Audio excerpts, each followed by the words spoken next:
Cette semaine, qu'est-ce qui s'est passé?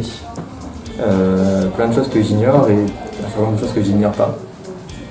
Hier, je me suis amusé à essayer d'avoir des devis pour qu'on ait des cloisons dans les peintes, ce qui permettra de pouvoir communiquer seulement avec les gens avec qui on a envie de communiquer et pas seulement et pas avec l'intégralité du hall dès qu'on ouvre la bouche. Du coup, j'ai contacté des loueurs dans le BTP pour voir ce qu'on pouvait faire. Ils sont en train de me répondre, on est en train de voir ce qu'on peut faire avec. Ensuite, j'ai pas mal échangé, j'ai rencontré des jeunes de la Web Academy qui sont en train de coder la plateforme pour mettre en ligne le programme qui va permettre de naviguer dans tous les ateliers, de chercher par thème, par catégorie, par plein de choses et de le représenter sur un gros calendrier.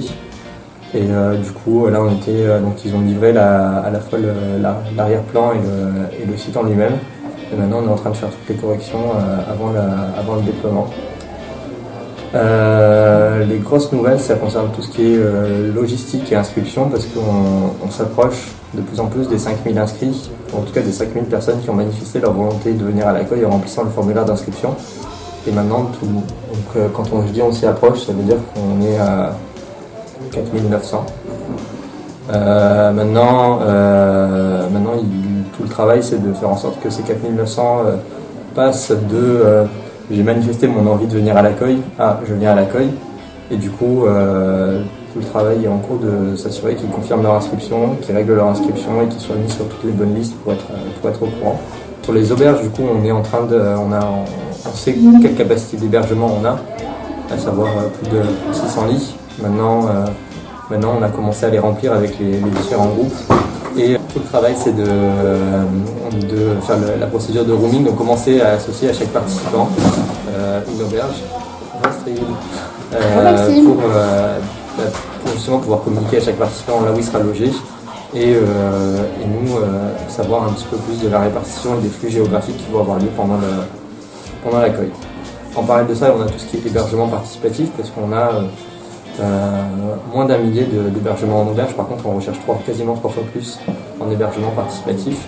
Et du coup, on a activé un certain nombre de réseaux pour obtenir des lits. Le premier, c'est le réseau des personnes qui sont manifestées pour héberger des gens.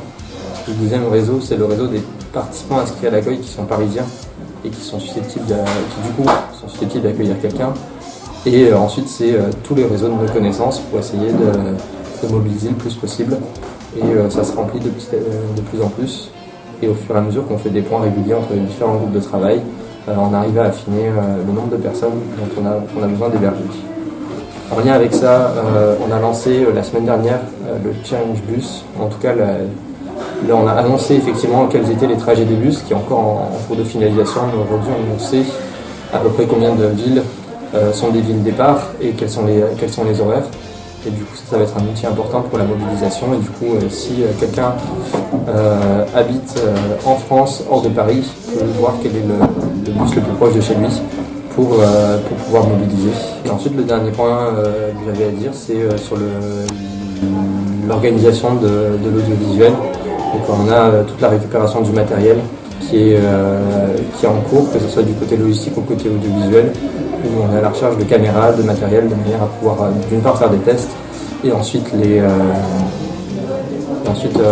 le matériel.